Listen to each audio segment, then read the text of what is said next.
हाथी की कथा तो है ही, लेकिन हमारी कथा से बहुत मिलती जुलती है, हम लोगों से मिलती जुलती है। हम भी जब जवान होते हैं, हमारे अंदर बल होता है, तो हम भी हाथी की तरह मतवाले होकर चलते हैं। अपनी अतिथियों के साथ, यानी हम अपने परिवार के साथ, परिवारों के मद में आज कई अतिथियों को अपने बच्चों के साथ जाकर एक तालाब में जाकर, सरोवर में जाकर स्नान करने लगा। और क्या हुआ, स्नान करते करते इसका पैर किसी ने पकड़ लिया। सोचा छोटे मोटे किसी जीव ने पकड़ा होगा, एक झटका मारूंगा, बाहर निकल के चला जाऊंगा। परिणाम क्या हुआ, थोड़ी देर के बाद, स्नान करने के बाद जैसे ही मुक्त हुआ, सोचा कि चलो अब चलते हैं। जैसे ही निकलने का प्रयास किया, वह हाथी एक तिल के बराबर भी अपने पैर को नहीं हिला पाया। सारा का सारा अहंकार चूर हो गया। मैंने आपसे कहा था, जहाँ अहंकार होता हुआ मेरे ठाकुर जी नहीं होते हैं। सभी हथनियों ने आज ताकत लगानी शुरू कर दी, लेकिन कोई भी उसको हिला नहीं पाया। कई दिन हो गए, सूंड से सूंड मिलाकर खींचते खींचते धीमे धीमे परेशान होकर सभी बच्चे और सभी पत्नियां आज हाथी से विमुख हो गई, दूर चली गई। हाथी आज उस जल में अकेला खड़ा रो रहा है। यही स्थिति हमारी है। जब तक हमारे पास पैसा होता है, जब तक हमारे पास बल होता है, जब तक हमारे शरीर में सुंदरता होती है, तब तक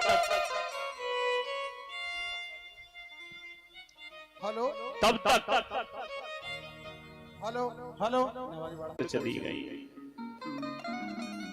काश्य माता पिता, कश्य कश्य भार्या सहोदरा, कालीन संबंध का कश्य परिवेदन। ये हमारा भ्रम है, कौन किसकी माता है, कौन किसी के पिता है, कौन किसका भाई है, कौन किसकी पत्नी है। ये तो संसार के सब संबंध हैं जो स्वार्थ से निहित हैं, एक दूसरे स्वार्थ से जुड़े हुए हैं।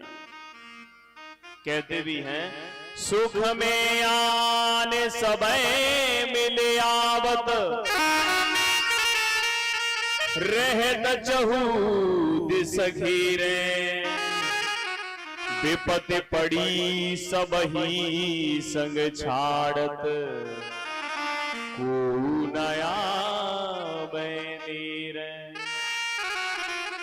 जब हमारा बुरा समय होता है तो हमारे पास कोई भी नहीं आता है। जब हमारे पास पैसा होता है तो दुनिया हमारे पास बैठने के लिए तैयार हो जाती है। जब हम सुंदर होते हैं तो दुनिया हमारी दीवानी होती है, लेकिन 2 दिन के बाद वही चेहरा किसी एक्सीडेंट में या किसी घटना में खराब हो जाए तो जो चाहने वाले थे वो हमारे पास भी आकर खड़े नहीं होते हैं।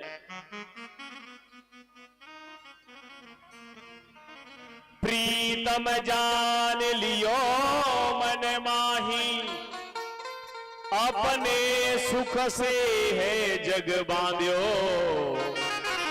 काऊ को नाई। कोई किसी का नहीं है इस संसार में। ये बात हाथी की समझ में आ गई, लेकिन ये बात अभी तक हमारी समझ में नहीं आ पा रही है। हाथी की तरह लंबी, जैसे हाथी की सूंड जो नाक होती है, ऐसे ही धन की, मान की, जाति की लंबी नाक प्रतिष्ठा लगाकर हम घूम रहे हैं। और जहां मेहमान होता है वहां मेरे ठाकुर जी निवास नहीं करते हैं। आज कुछ भी नहीं, जब गज को दिखा तो हाथी आज मेरे परम पिता परमेश्वर को याद करने लगा।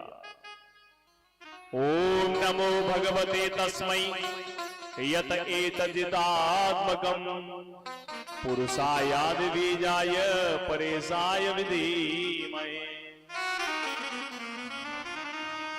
जो इस समस्त सृष्टि का पालनहार है, जो इस समस्त सृष्टि का रचयिता है, मैं उसे प्रणाम करता हूं। नाम किसी का नहीं लिया और बड़े ही सुंदर ढंग से स्तुति कर रहा है। हे गोविंद, हे गोपाल।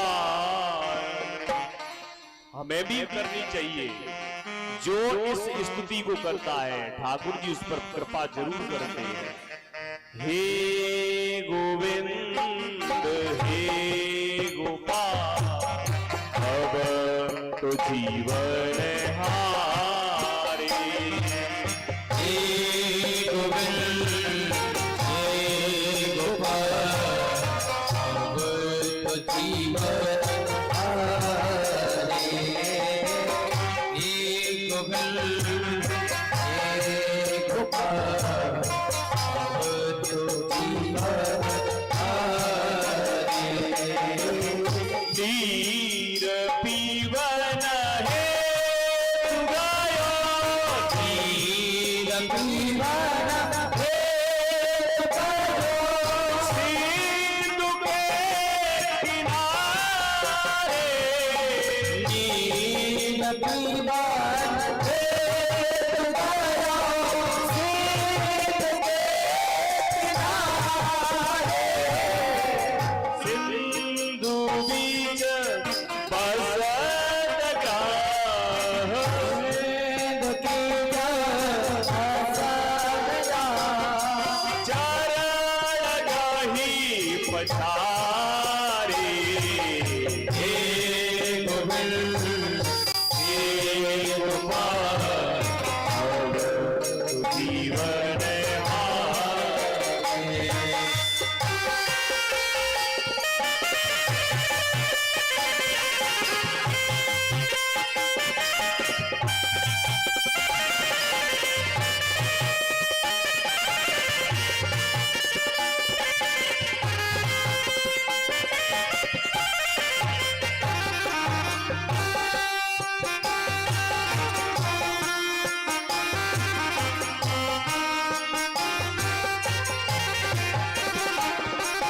जब हम थक जाते हैं तो हम भी ऐसे ईश्वर को याद करते हैं।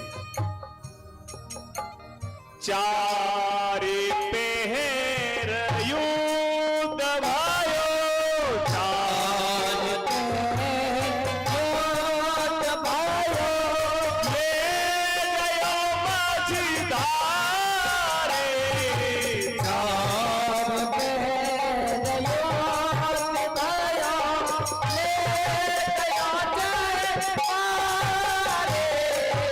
नाक कान डूबन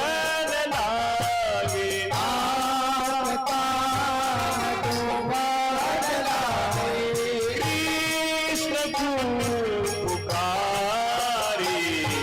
हे गोविंद हे गोपाल अब जीवन हारे। राधे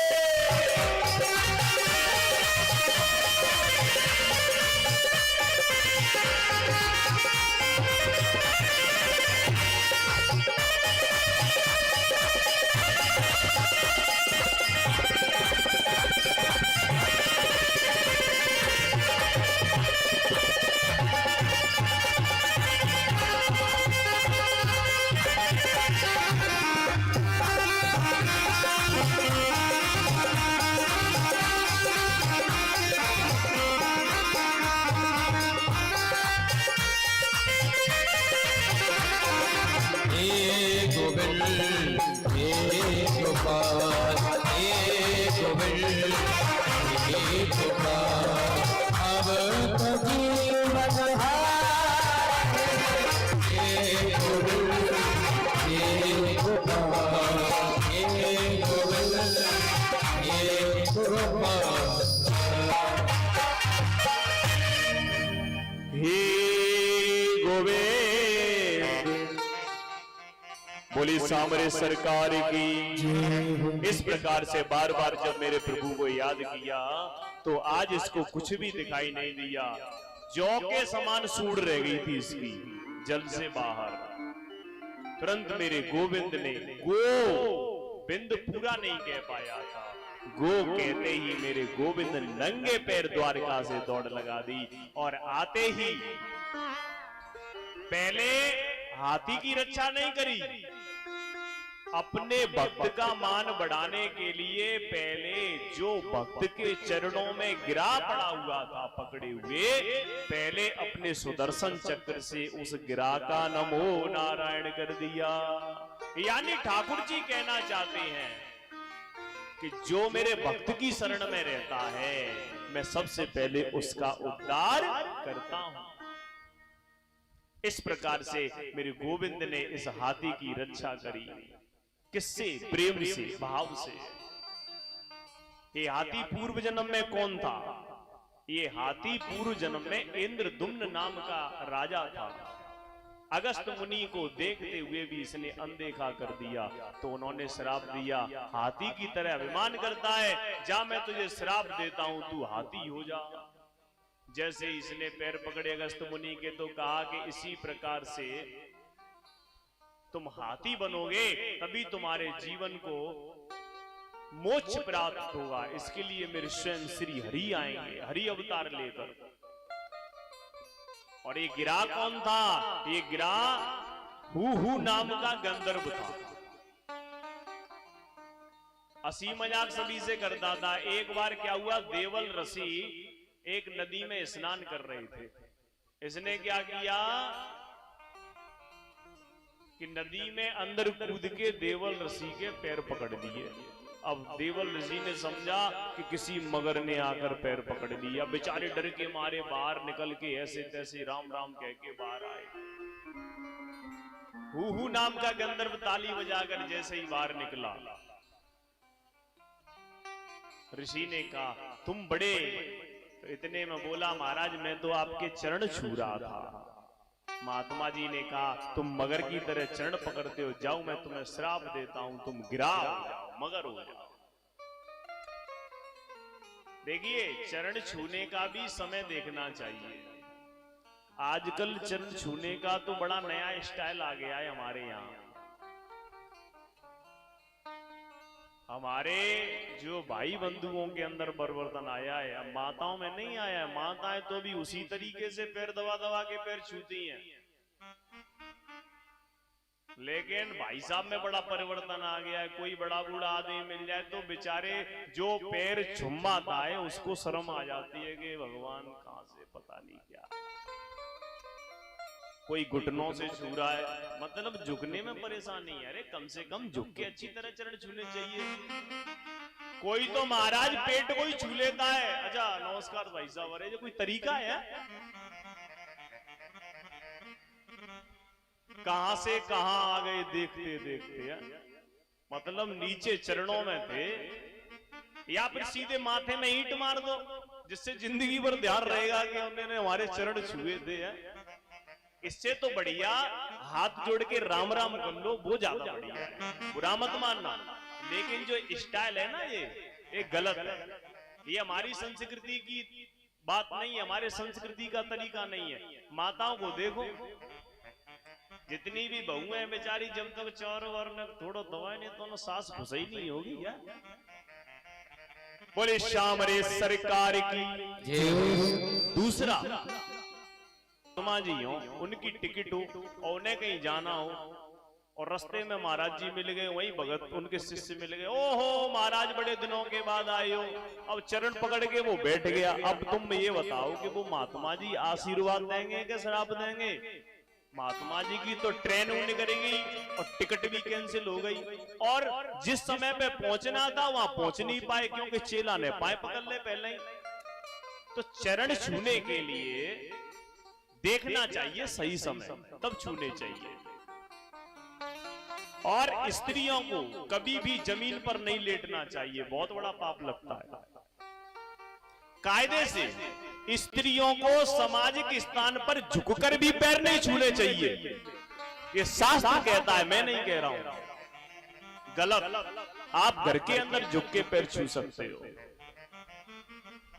साष्टांग प्रणाम नहीं कर सकती हैं स्त्रियां। स्त्रियों को कभी भी साष्टांग प्रणाम नहीं करना चाहिए। बोले श्याम रे सरकार की।